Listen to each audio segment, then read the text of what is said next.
Hi, I'm Jen Spencer, and this is Jen Spencer's 10-Minute Book Club.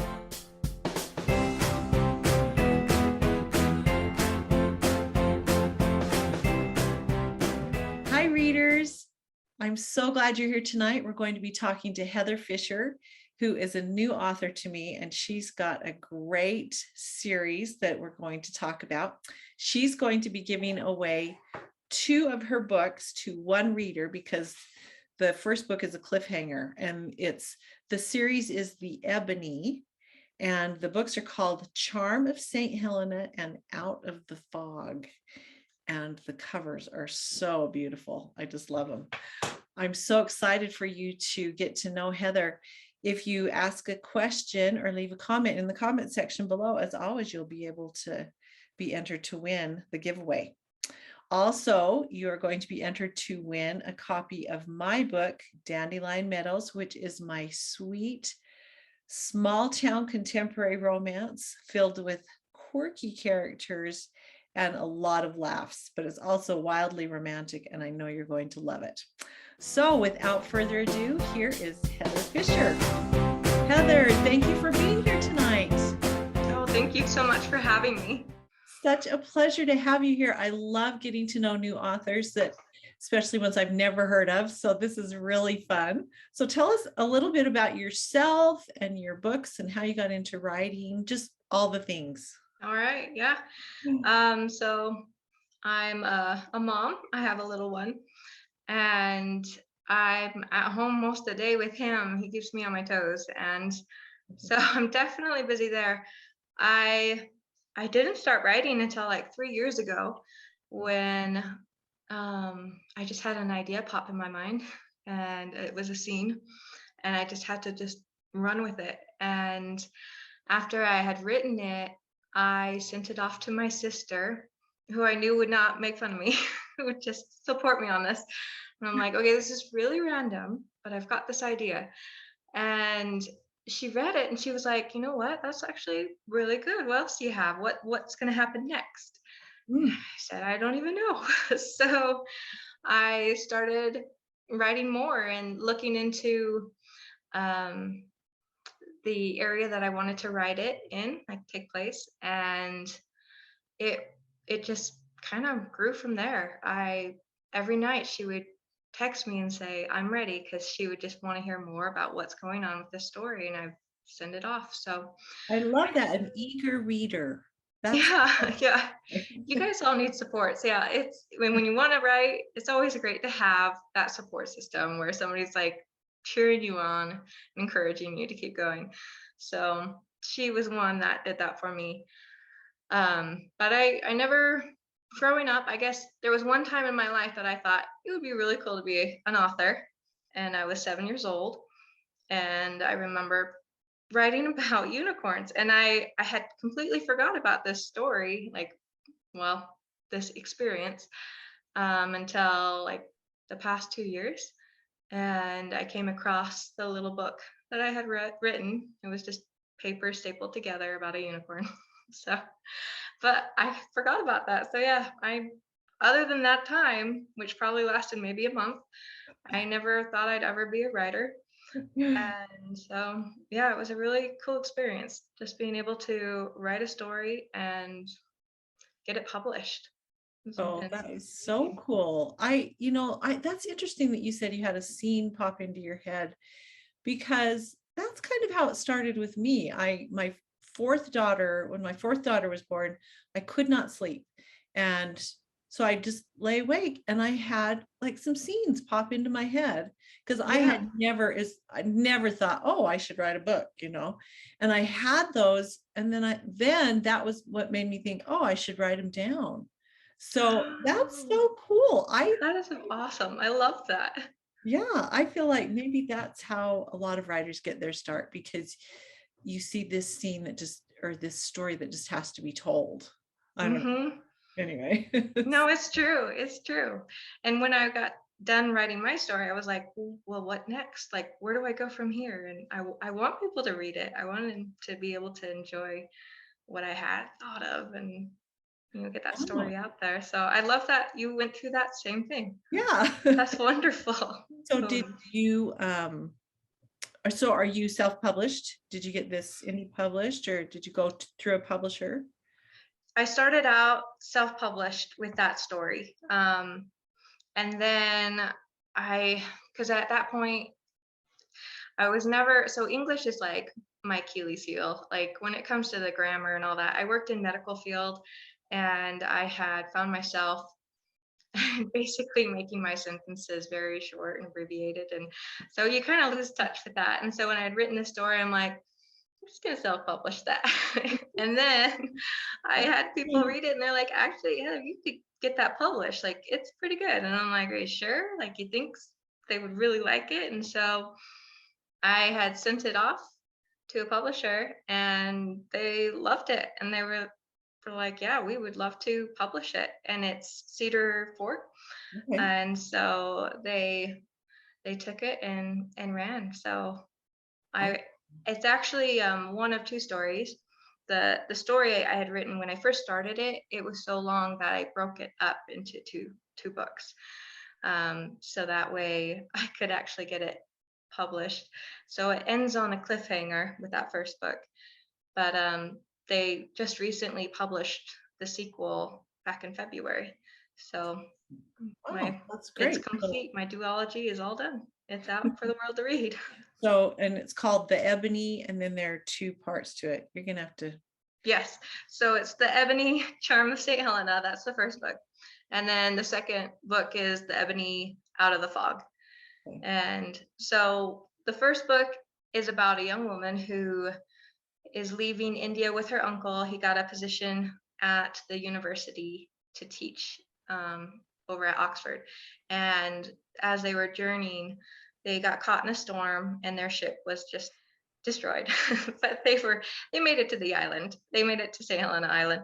And at this island, they had to do a lot of repairs. And so their trip was delayed. And as she's on this island, she meets a captain and she discovers more about herself and she gets to go through all these adventures and yeah, at the same time there's also like an enemy ship that's pretty close by and they're dealing with a lot of attacks on a lot of the merchant ships, and so her trip keeps getting pushed off, and yet this captain is also patrolling and being sent off to like protect the island. So you there is a love story in there, and um it ends, I won't give off, I won't tell you exactly how it ends, but you have to it ends with like a little bit of a good note, but at the same time an introduction to the sequel with a battle scene. So it's more of a book where you definitely have to have the second book available Okay. in order to carry on. So the sequel is about how like where their life, he basically, after she discovers like what she wants in her life and her passion, he the captain is trying to be supportive of her idea, and she kind of goes off into um she basically, I can't really give it away, but their paths are taken into two separate places, and but yet the love story is there and there is a happily ever after, and it gives people the closure they need from that first book. So Well, that first book, that very first book I wrote, I still have not published it, but it was 130,000 oh, words. So most books for our readers are, a good size romance is 80 to 90,000 words. And so this one was 130,000. Anyway, but I'm publishing it because it's kind of like the locus for my whole Western series. So it's called Rachel and Riley and it comes out in May. So oh, congratulations. yeah, but yeah, sometimes it's really hard to tell a story in that 80 or 90,000 words. Well, I love the covers. I think they are so gorgeous. Thank What does the ebony have to do with? The ebony is the flower on the island. So as I did some research with this, St. Helena Island is where Napoleon was exiled, and Oh, it was kind of it's more known for a prison island, but I took it as more of, I saw the romantic sides to it. So they've got their waterfall and they've got beautiful scenery, and there's some traditions that happen on the island, with that's happened over time that I also took and implemented into the story. So that way they could be a part of the island and part of the adventure. And so the ebony is a flower that's a rare flower that you can only find on that island. I love it. I'm really excited about your book coming out. Oh, It's yes, gonna be- thank you. Me So too. it's your first book that you've ever written. The first book that I've ever written, and I've had to do some editing because I've gotten a lot better at writing, Yeah. but Yeah. you know, it's also just it's still like, I have one daughter who read it and it's still her favorite book, so Oh, that I've written, and that's I think awesome. it's very romantic, so I'm going to put it out there. Okay. What is the worst movie you've seen that you think people should see? Oh, that's a tough question. So bad that you just have to see it. I don't know. I can tell you, like, my husband doesn't like this movie, but I actually love it, and I love the music with it. But he's like, "That's so awful," but I really enjoyed it. Have you ever heard of Thoroughly Modern Millie? Oh, yes. I love that movie. I love that movie. And your husband hates it. He hates it, so I'm gonna go off of what he doesn't like. But it's so quotable, and it's just so fantastic. I love it. It's fun, and there's a lot of random scenes, and I just love that. So Yeah. And romantic. It's so romantic. and so romantic. I mean, yeah, can't help but sing along with some of these songs. Oh, yes. So what is your favorite romantic movie? Besides Ever After. Starship? Oh, Ever After. Yeah, Ever After. More. I I love love that that. one. That's You know, one I can watch over and over again. oh, that came out when some of my girls started to become teenagers, and we watched that. We got that on DVD, and it is so charming. I love that one too. It is. Oh, Which one's your favorite? favorite romantic movie? Oh, I have Yeah. so many. Pride and Prejudice. You know, that's you know, the Colin Firth version. That's one of my I was favorites. gonna ask. Yeah, which one? One, I saw somebody post on Facebook, what's a movie that you could watch just over and over again? Yeah. And for me, that movie is Hitch with Will Smith. Have you ever seen that? I do love that one. That I one's so love cute. it. It's so cute. It's so romantic. Kevin James is my favorite.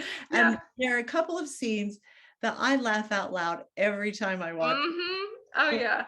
It's such a cute romantic comedy. So That one's cute. that's definitely one of my favorites up there. So I do enjoy that one. I love when they're like dancing. You know, you got the Q-tip, throw it away.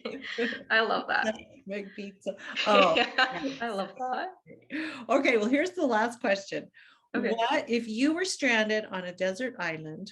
Mm. Would you like a lifetime supply of toilet paper or chocolate? Oh my gosh. I have no idea. It's a tough one because I would definitely want the toilet paper. I grew up, sometimes like we would go camping and man, this is TMI, but I'm like, my dad would be like, just use the leaves. I was a child. And I'm like, what? I am not doing that, Dad. So I would say toilet paper, because you just never know what's on those leaves. That's right. It could be poison ivy. I mean, Yeah, you never know. That would be, right? wouldn't that be awful? Yes, so awful. Well, that's how I am too. I always have to, and I'm not a camper at all. I have to have my own toilet and my own Yeah. bed. Then I'm Yes. fine. Mhm. I'm like that now. Like, nope, no way, I can't do that. Camping days are over. Yeah, right. Now we're glamping here. Yeah. Well, Heather, it's been such a pleasure. So much fun to talk to you. Readers, remember, if you ask a question or leave a comment in the comment section below, you'll be entered to win those 2 books of Heather's. The Ebony, Charm of St. Helena, and the Ebony out of the box. Okay.